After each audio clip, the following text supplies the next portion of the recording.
조국 후보자 가족이 관련된 사모펀드는 관급공사 업체에 투자했습니다. 야당은 옛 민주당 출신 금융인이 사모펀드와의 연결고리일 가능성이 있다는 의혹을 제기했습니다. 북한이 강원도에서 발사한 미사일이 230km를 날아 바위섬에 명중하자 김정은이 주먹을 불끈 쥐었습니다. 김 위원장은 3년간 노력해 핵 억제력을 확보했다고 말했습니다. 모텔 종업원이 한강 시신은 자기 소행이라고 자수했습니다. 투숙객인 피해자가 반말을 하고 숙박비를 안 내려고 해 홧김에 범행했다고 진술했습니다. 대구 유명 놀이공원에서 20대 아르바이트생이 롤러코스터에 다리가 끼어 절단됐습니다. 열차 뒷칸에 10m 정도 매달렸다가 변을 당했는데 경찰은 사고 원인을 조사하고 있습니다. 시청자 여러분 안녕하십니까? TV조선 뉴스7 시작합니다. 어제 TV조선은 조국 법무부 장관 후보자와 관련을 해서 크게 세 가지 의혹을 전해드렸습니다. 먼저 의심쩍은 사모펀드 투자, 둘째 가족 간 납득이 어려운 부동산 거래, 그리고 선친의 재단과 이뤄진 이상한 소송입니다. 오늘은 이와 관련해서 조금 더 깊이 들여다보도록 하겠습니다. 우선 객관적 사실을 바탕으로 해서 신중하게 검토해서 전해드린다는 점 다시 한번 말씀을 드립니다. 자, 먼저 수상한 사모펀드 관련입니다. 조국 법무부 장관 후보자 가족이 10억 원을 한꺼번에 투자한 이 사모펀드는 운영사만큼이나 투자 실적도 의문투성입니다. 한 영세 중소업체 지분을 사들여서 단숨에 최대 주주가 됐는데 이후에 관급공사를 따내서 매출이 크게 오른 것으로 드러났습니다. 첫 소식 윤재민 기자입니다. 경기도 구리시 한 상가 건물입니다. 직원 수가 채 10명을 넘지 않는 가로등 자동전멸기 제조업체인 A사가 입주해 있습니다. 이 회사 최대 주주는 블루코어 밸류업 1호, 조국 법무부 장관 후보자 가족이 75억 원을 출자하기로 약정한 바로 그 사모펀드로 대표이사보다 많은 지분을 갖고 있습니다. 조 후보자 가족의 거액의 투자를 약정했던 2017년 당시 매출이 17억 6천만 원에 영업이익 6,400만 원이던 이 회사는 이듬해 매출과 영업이익 모두 2배 안팎으로 껑충 뛰었습니다. 올 초 대구시설공단이 발주한 가로등 공사에 낙찰되는 등 사모펀드 투자를 받은 이후 실적이 향상됐습니다. 원래 했는 공사는 한 100개 정도 있을 겁니다. 3개 업체가 선정이 됐고 라는 업체는 그중에 한 군데 업체였습니다. 조달청 납품업체로 등록돼 있는 A사는 매출 급성장 관련 질문을 완강히 피했습니다. TV조선에서 하는데요. 아니 관계없어요. 펀드 운용사인 코링크 프라이빗 에쿼티는 2017년 영어 교육업체를 인수한 뒤 2차 전지 음극재로 사업 영역을 확장해 금융당국으로부터 투자주의 환기 종목으로 지정되기도 했습니다.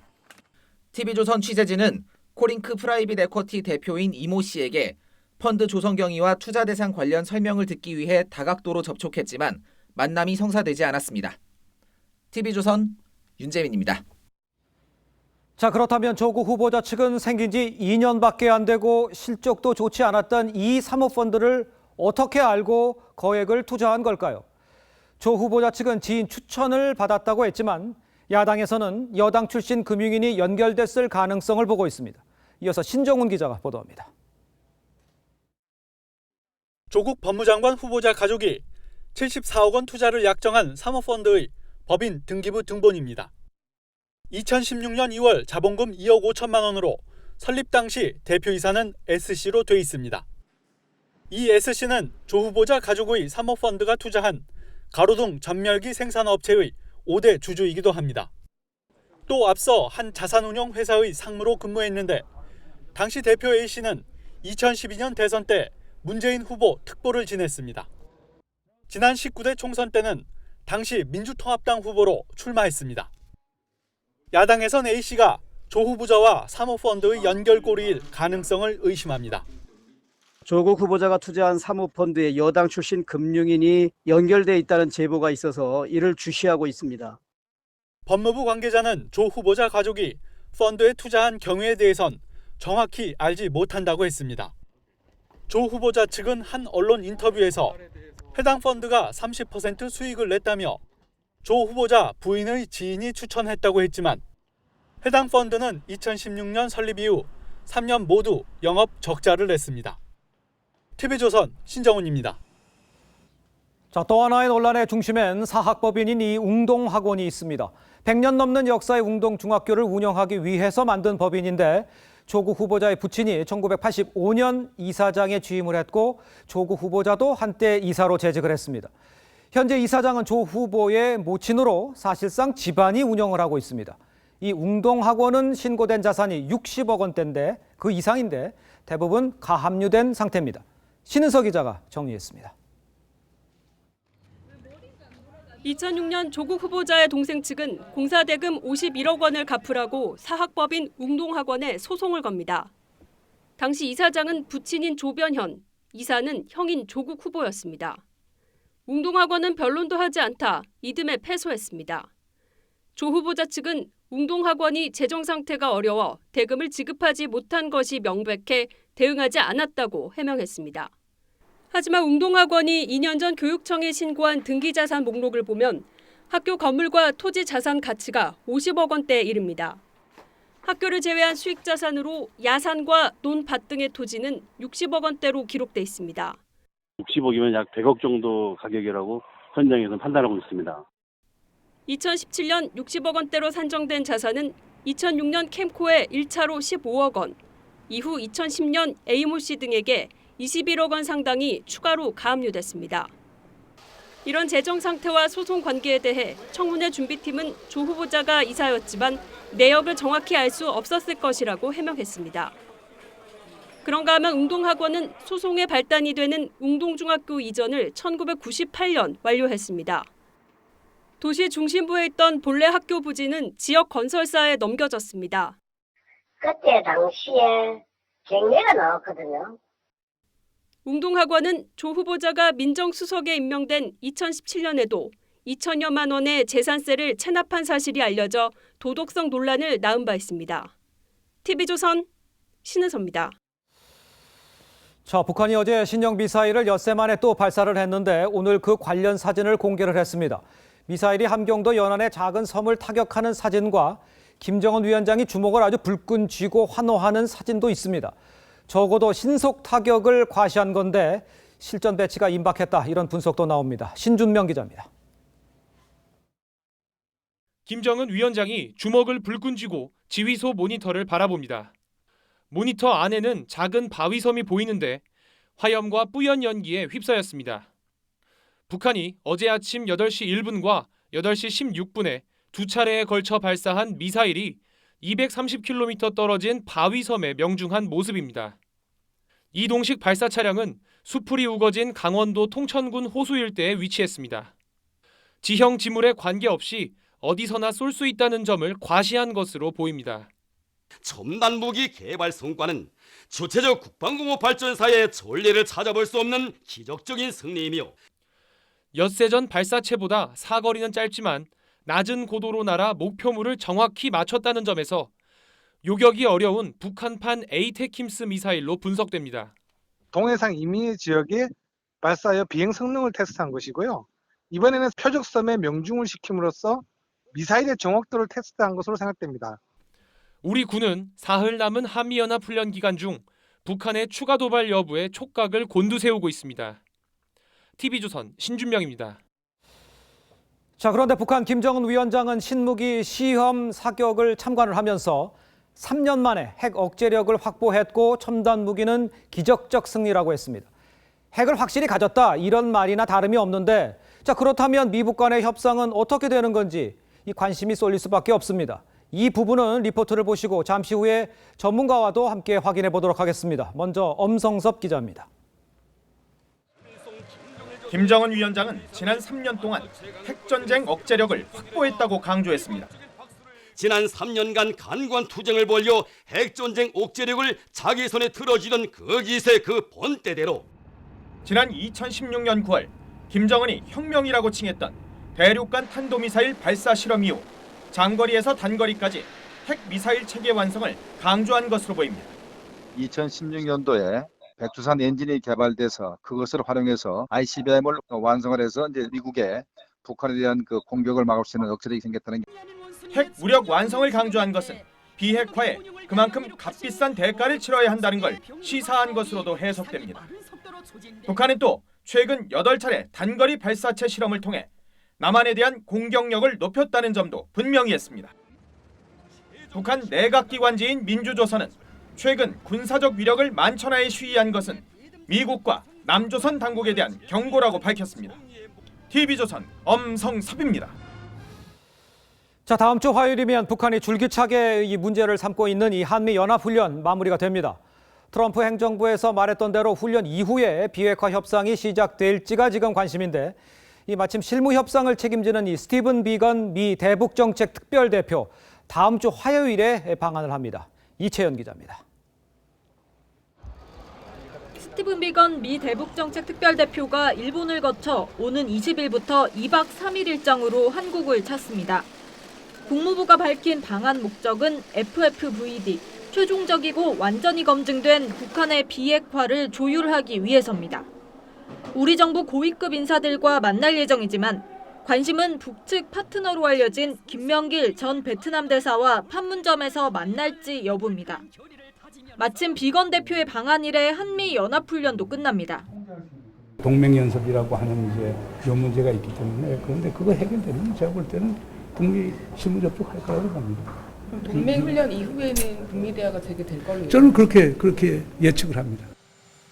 트럼프 대통령도 김정은 위원장이 훈련이 종료되는 대로 협상 재개를 희망한다는 친서를 보내왔다고 말한 바 있습니다. 한 외교 소식통은 비건 대표의 방안은 북한의 협상 의사를 타진하는 데 초점이 맞춰질 것이라며 9월이 돼야 본격적인 협상이 시작될 것이라고 전했습니다. 다만 미국과 북한 모두 하노이 노딜 회담 이후 양보안을 내놓지 않고 있어 협상이 진전될 수 있을지는 미지수입니다. TV조선 이채연입니다. 자, 북한이 올해 들어서 8차례 미사일을 발사하면서 실전 배치 단계입니다. 이런 상황에 미북 간 비핵화 실무 협상, 이 미북 정상 간 약속한 시간이 한 달 가까이 지나도록 열리지 않고 있습니다. 최강 이 아산정책연구원 부원장과 함께 좀 짚어보도록 하겠습니다. 안녕하세요. 네, 안녕하십니까. 자, 지금 보면 어제 미사일 발사 사진 공개하면서 3년 투쟁 핵전쟁 억제력 손에 쥐었다. 핵을 가졌다 이런 얘기지 않습니까? 그렇죠. 그렇다면 어떻게 이 비핵화 협상을 하겠다는 얘기예요? 말하자면 핵국가로 인정을 한 핵군축 협상을 하겠다는 얘기지 비핵화 협상을 하겠다는 얘기는 아닙니다. 이미 북한 헌법에는 핵국가로 명시되어 있고 또한 김일성 일가의 가장 큰 지적이 핵 개발이라는 점을 강조해 왔기 때문에 핵을 단숨에 포기하지는 않을 겁니다. 따라서 김정은 위원장이 얘기한 것은 핵 억제력을 유지하는 가운데 핵국가로서 지위를 인정을 받고 미국과 핵군축 협상을 하겠다는 것으로 해석할 수 있겠습니다.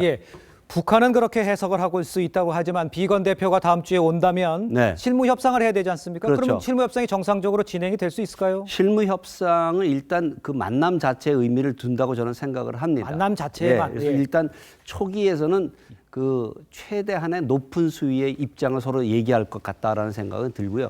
거기서부터 조절해 나가겠죠. 그러나 미국이나 북한 모두 이 회담이 결렬되는 것에 대한 부담을 갖고 있을 겁니다. 따라서 이것은 첫 번째 회담이 만약에 9월 초에 열린다 하더라도 어떤 큰 성과가 있지는 않을 겁니다. 양쪽의 입장을 확인하고 그 다음에 회담으로 연결돼 나갈 수 있는 어떤 기반을 마련하는 데 초점을 둘 것으로 생각합니다. 그렇게 생각을 하고 계시지만 이 볼턴 같은 경우에는 좀 강경해서인지 로드맵을 주고 또 북한이 좀 어느 정도 나와야 된다 이렇게 생각을 하고 있지 않습니까? 그런 식의 딜은 이루어질 가능성이 있습니까? 뭐 우리가 그렇게 요구를 해야겠죠. 북한에 대해서 요구해야 되는데 저는 한 가지 걱정스러운 것은 미국 내에서 이제 북한 핵을 동결하는 것부터 시작하자라는 얘기가 많이 나오고 있고 그것이 탄력을 받고 있다는 점이 문제가 있고요. 두 번째, 트럼프 대통령이 과연 어떠한 생각을 갖고 있을까? 이것이 큰 관건이 될 것 같습니다. 볼튼 보좌관은 굉장히 강경한 입장이어서 빅딜을 원하지만 과연 트럼프 대통령도 빅딜을 원할 걸까? 지금까지 트럼프 대통령은 뭐냐면 핵 실험이 더 이상 없고 ICBM 실험만 없으면은 괜찮은 상태다라는 형태로 이 입장을 밝혀왔기 때문에 동결에 만족하는 딜도 나올 수 있다. 그것이 과연 우리한테 바람직한 것인가? 저는 전혀 안 그렇다고 생각합니다. 북한이 제시한 협상 시간 연말까지입니다. 만에 하나 연말까지 어떠한 성과도 나타나지 않았다. 그렇다면 어떤 일이 벌어질 수 있다라고 예상을 할 수가 있겠습니까? 만약에 내년 초가 된다면 일단 북한은 자신의 불만을 먼저 얘기할 거로 생각합니다. 또 불만을 얘기하면서 드디어 이제 본격적으로 새로운 길을 갈 것이다라고 얘기하면서 일단 말로써 협박을 하고 그 이후에 지금과 같은 단거리 미사일이라든가 좀 더 나아가서 지금 SLBM을 테스트 안 했거든요. 그렇죠. 잠수함 발사 미사일. 잠수함 발사 미사일 정도까지를 실험해 볼 수 있는 왜냐하면 ICBM을 실험했다 할 경우에는 트럼프 대통령도 가만히 좌시할 수 없는 상황이 될 거기 때문에 거기까지는 가지 않을 것으로 생각합니다. 자, 한미 훈련을 하고 있지 않습니까? 한미 훈련은 한미가 하는 거예요. 근데 미국에는 친서를 보내고 우리는 요즘에 아주 막말과 조롱, 도를 넘어섰습니다. 왜 우리한테만 이런 식으로 나오는 겁니까? 북한의 입장에서 보게 되면 한국을 통해서 얻을 것이 없다라는 생각을 갖겠죠. 만약에 한국의 말을 미국이라든가 중국이라든가 관련국들이 듣고 거기에 조율을 하고 따라간다면은 결국 북한도 한국과 대화를 하게 될 것입니다. 그러나 지금 상황 하에서는 한국의 전략적 가치라든가 위상이 상당히 낮아진 상태입니다. 그러다 보니 북한으로서도 굳이 한국과 대화를 할 필요가 없다. 이런 얘기가 있을 거고. 두 번째, 김정은 위원장이 연초부터 개성공단과 금강산 관광사업 재개를 얘기해 왔습니다. 거기에 대한 호응이 없었고 오히려 지금까지 문재인 정부는 좀 더 앞으로 치고 나가려다가 다시 또 뒤로 물러서는 즉 미국과 조율 쪽으로 더 기울어지는 모습을 보였기 때문에 한국에 대해서 압박을 하면서 선택을 계속 강요하는 그러한 국면으로 갈 것으로 생각합니다. 우리가 좀 대처를 좀 철저히 신중하게 좀 잘해야 될 그런 모멘텀에 온 것만은 확실해 보이네요. 네, 그렇습니다. 알겠습니다. 지금까지 최강 아산정책연구원 부원장과 함께 이야기 나눴습니다. 고맙습니다.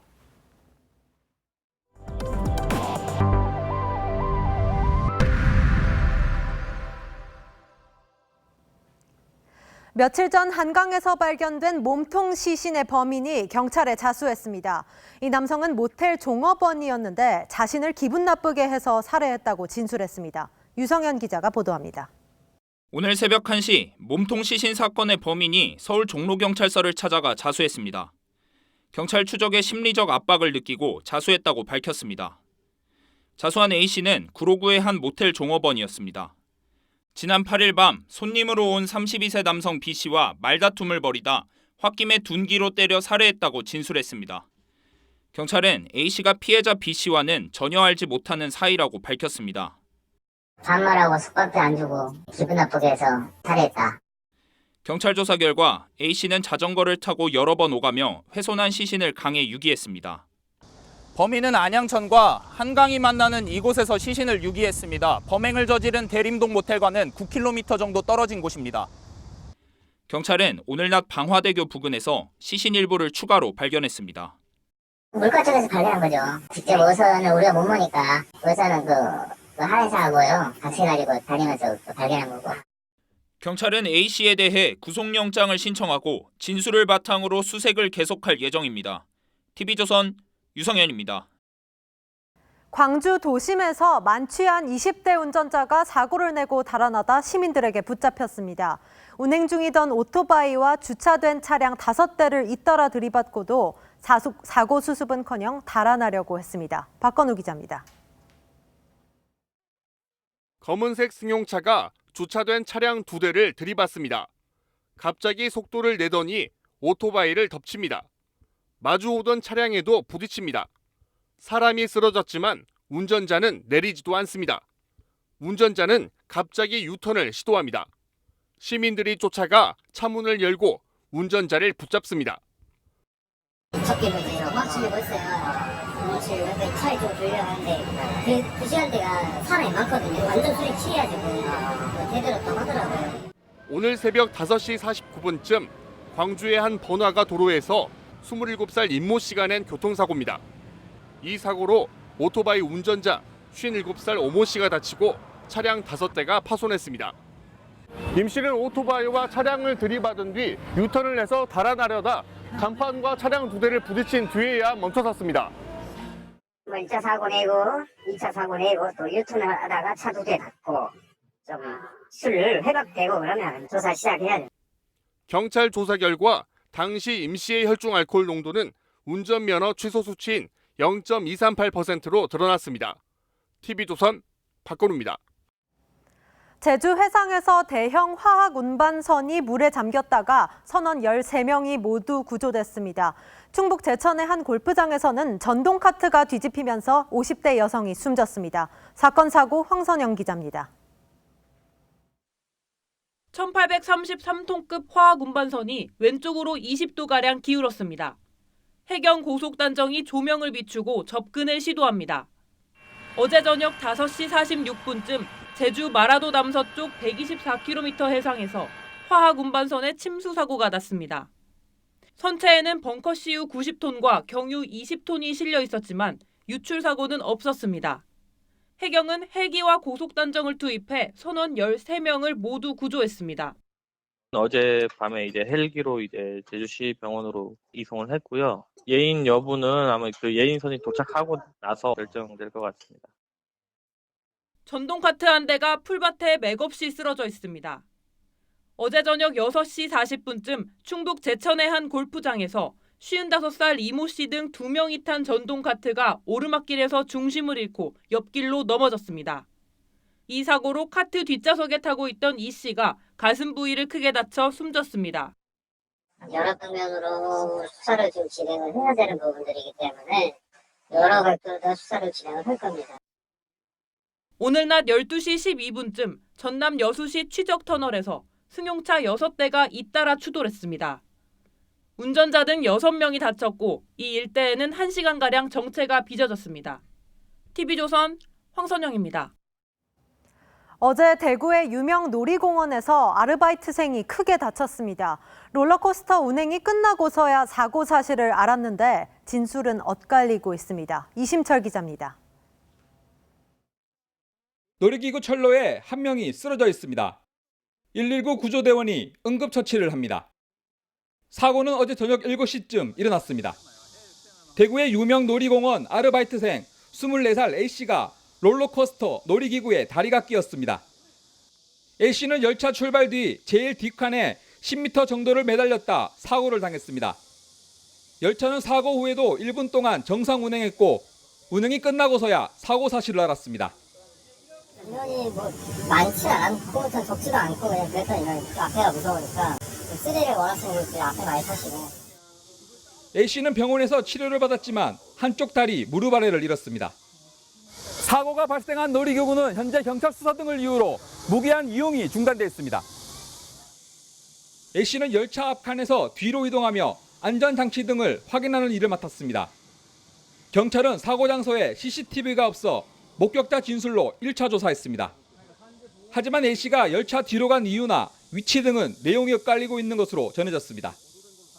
피해자의 진술은 못 받고 있는 상태죠. 수술해가지고. 이게 본인이 갖는 부분에 대해서는 본인한테 물어야 되는데. 경찰은 다음 주 A씨에게 진술을 듣고 놀이기구 현장 감식을 계획하고 있습니다. TV조선 이심철입니다. 네, 경찰이 오늘 YG 엔터테인먼트 본사를 전격 압수수색했습니다. 양현석 전 대표와 가수 승리를 상습 도박 혐의로 입건한 지 사흘 만에 이 도박할 돈이 어디서 났는지 이 출처를 규명할 강제 수사에 돌입한 겁니다. 최민식 기자입니다. 압수수색을 마친 경찰 수사관들이 파란색 상자 2개를 들고 나옵니다. 어떤 자료 확보하는데 중점 두고 압수수색 진행하셨습니까? 오전 9시부터 5시간가량 진행된 이번 압수수색엔 수사관 17명이 동원됐습니다. 경찰이 양현석 전 YG 엔터테인먼트 대표와 가수 승리를 상습 도박 혐의로 입건한 지 사흘 만에 강제 수사에 돌입한 겁니다. 압수수색은 이곳 YG 본사와 인근 별관의 회계 사무실에 집중됐습니다. 도박 자금 출처와 회사 돈 횡령 여부를 들여다보기 위해서입니다. 앞서 경찰은 양 전 대표와 승리가 미국 라스베이거스와 중국 마카오 등에서 상습적으로 불법 도박을 했다는 첩보를 입수해 조사해왔습니다. 도박 자금 조성에 환치기 수법이 쓰였는지도 들여다보고 있습니다. 현지에서 외화를 빌린 뒤 한국에서 원화로 갚는 환치기는 기록도 남지 않아 비자금이 주로 쓰이는 것으로 경찰은 보고 있습니다. 경찰 관계자는 양 전 대표와 승리를 외국 환거래법 위반 혐의로 추가 입건했다며 불법 외환거래가 실제로 있었는지 살펴보겠다고 했습니다. 경찰은 압수품 분석을 마치는 대로 양 전 대표와 승리를 소환할 예정입니다.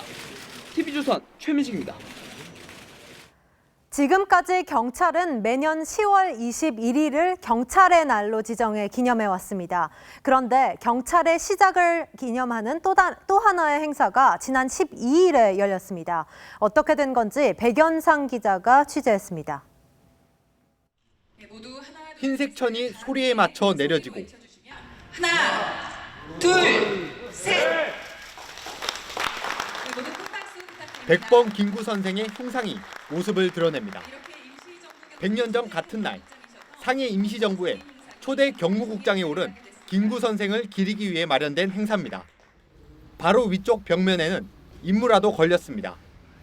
친일 경찰에는 부정적 이미지가 있어 왔는데 그런 부분들을 벗고 국민들에게 제대로 신뢰를 받고 경찰은 경찰 조직의 역사적 뿌리가 임시정부에 있다며 이날을 경찰의 출발을 기리는 기념일로 정했습니다. 경찰 역사 바로 세우기를 계속해 갈 것입니다. 앞으로의 경찰 역사를 바로 세워가겠습니다. 하지만 기존 경찰의 날은 10월 21일로 1945년 미 군정청 내 경무국 창설일을 경찰의 시작으로 보고 기념해 왔습니다. 졸지에 1년에 2차례 경찰의 시작을 기리는 기념일이 생긴 겁니다.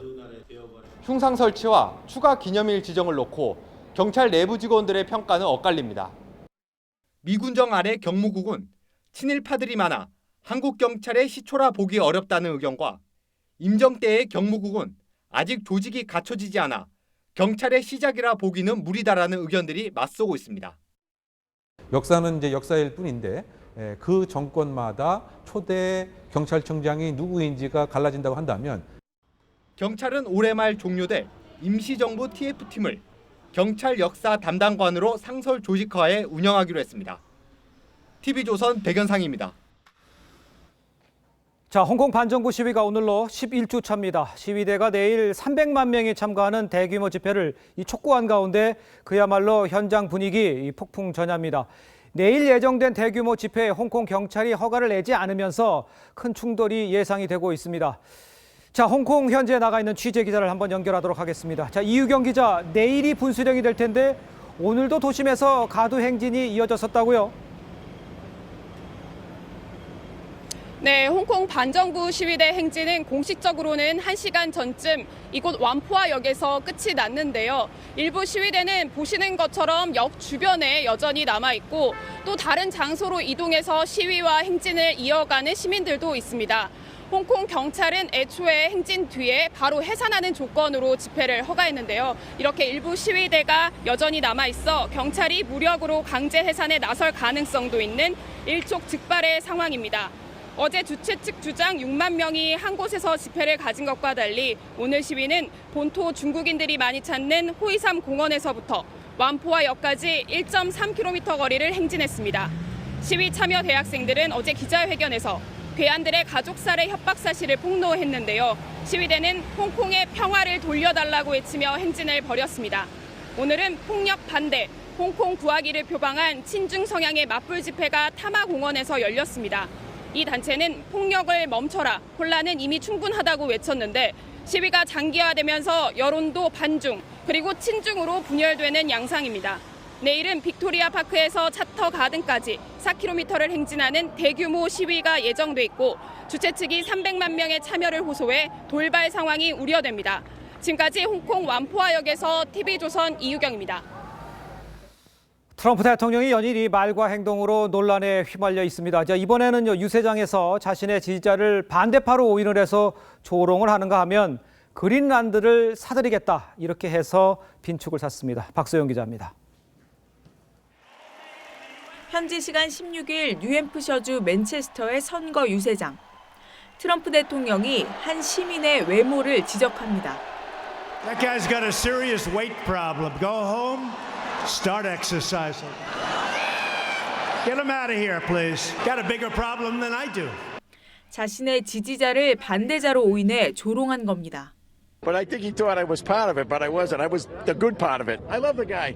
He's the best thing that ever happened in this country. 트럼프 대통령은 즉각 전화를 걸어 자신을 지지해준 것에 감사를 전했습니다.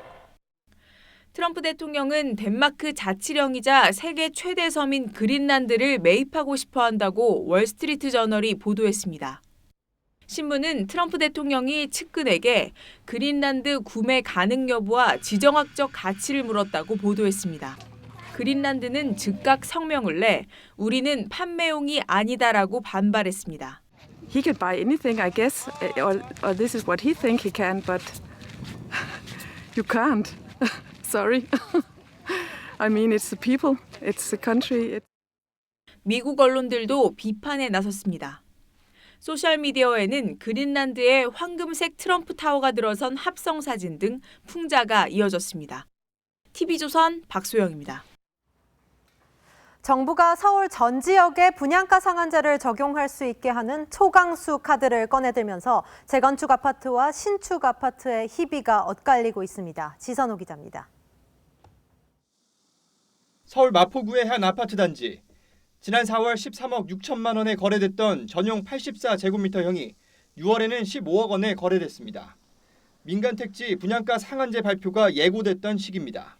12, 13억대 거래되던 것이 지금 15억대 호가 이렇게 나오는데 여기 마포 좋은 자리 같은 경우 저가라고 판단하고 더 올라갈 이런 어떤 욕심 같은 기대 심리 이런 것 때문에 망설이고. 반면 재건축 단지는 분양가 상한제로 조합 부담이 늘면서 올 초 상승폭을 반납하고 있습니다. 대치동의 재건축 대상 아파트는 전용 84제곱미터형이 지난달 19억 9천만 원에 거래됐지만 이후 2천만 원이 하락했고 호가는 19억 원 수준으로 떨어졌습니다. 이번 주 서울의 아파트 가격 상승률은 0.02%에 그쳤습니다. 분양가 상한제가 발표되면서 재건축 아파트의 오름폭이 줄어든 탓입니다. 특히 재건축 대상 아파트가 많은 강남구 송파구에서 일반 아파트의 가격 상승이 두드러집니다.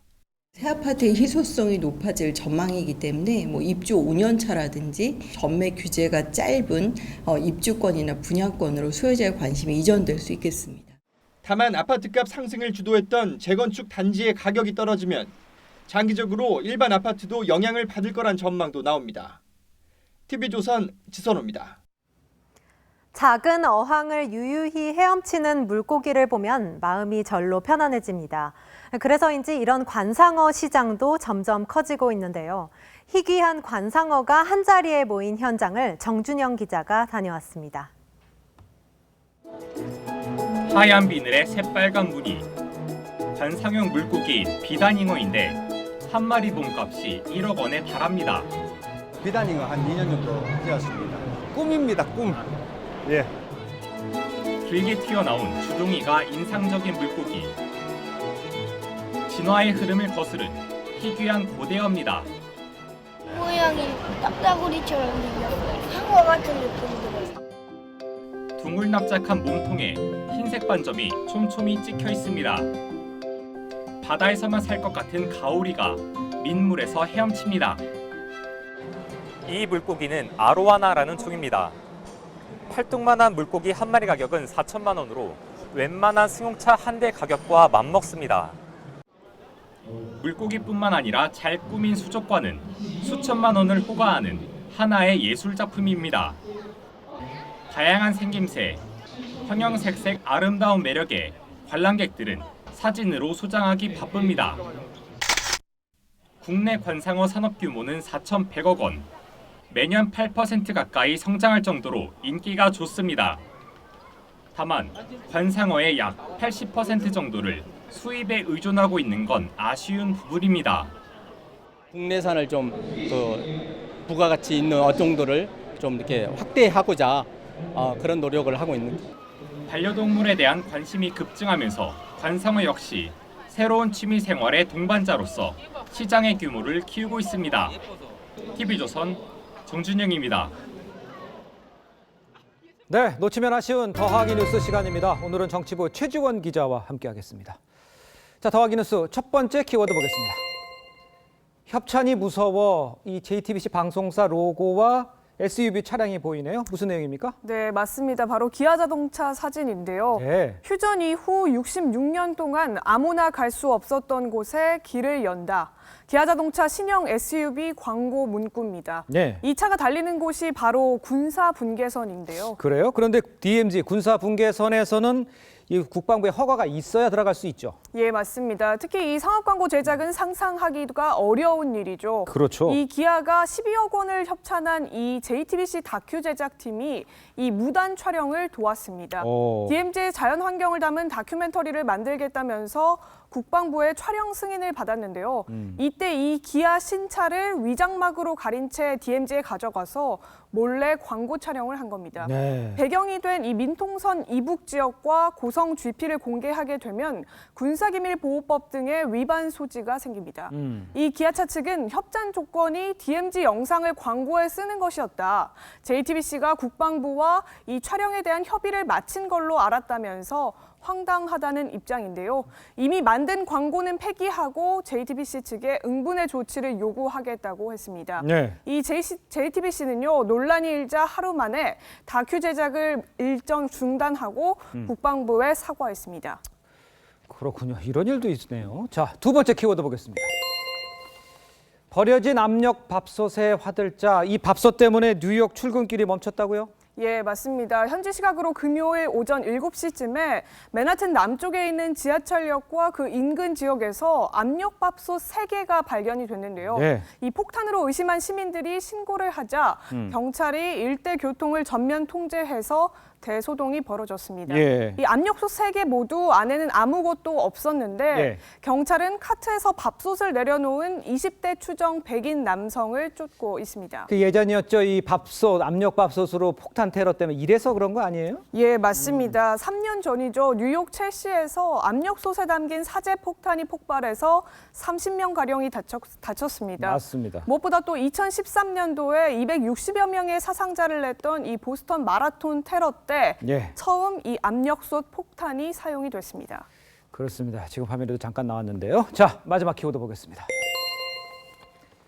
10년 만에 귀향, 저희가 보도를 해드렸습니다만 히말라야에서 있었던 얘기잖아요. 네, 맞습니다. 2009년이죠. 직지 심체 유저를 알리고자 히말라야에 올랐다가 실종됐던 이 고 민준영 씨, 박종성 대원의 유해가 고국에 돌아왔습니다.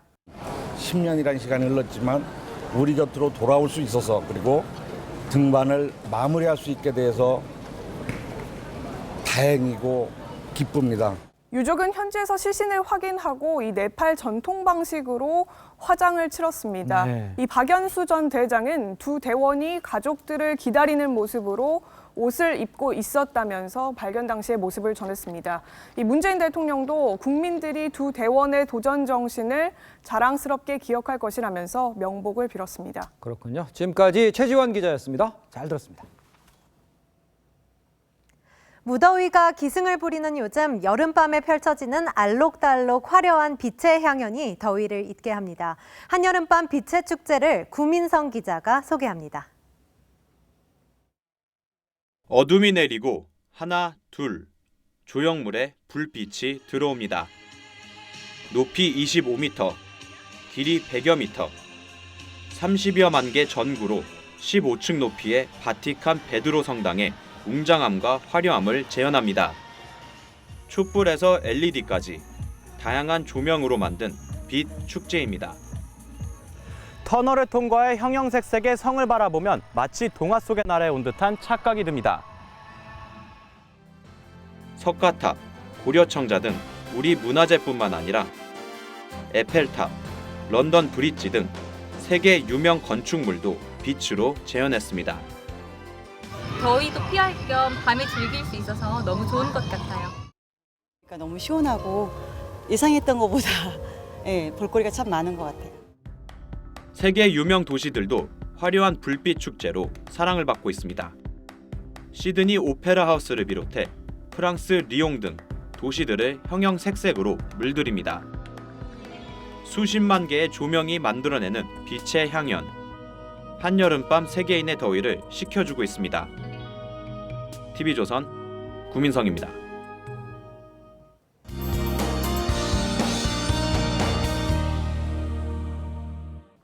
곳곳에 소낙성 비가 지나고 있습니다.